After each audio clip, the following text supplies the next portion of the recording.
प्रणाम सब गोटा के। हम डॉली मिश्रा एकटा बधिया गीत गा बजा रहा हैं। नीक लागत तो इस चैनल के लाइक और सब्सक्राइब करबे।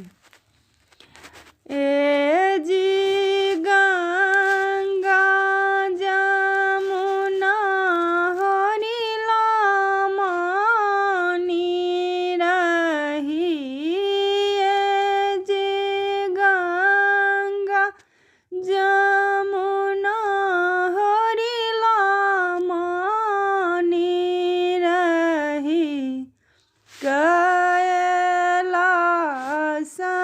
में बबुआ छुपाए रही। कैलाश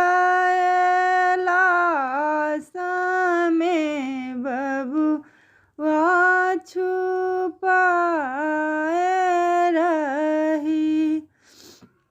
ए जी बाबा साहेब जी के न्योता गई।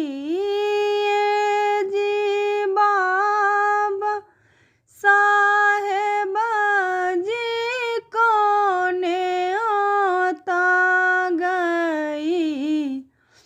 ए जी दादी सहित चलिया बिरही। ए जी दादी सहित चलिया बिरही। ए जी दादी के खोइछा में लपट परी। ए जी दादी के खोइछा में लपट परी।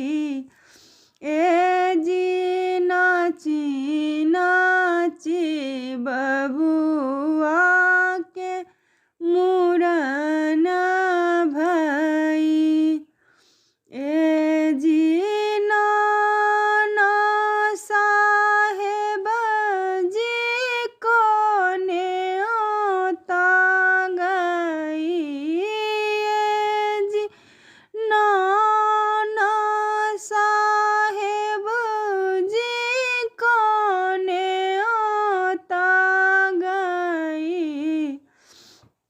ए जी नानी सहित चलिया बिरही।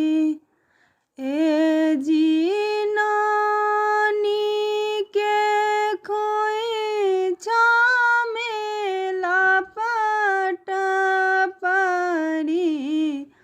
ए जी नाची नाची बबुआ के मुरन भई।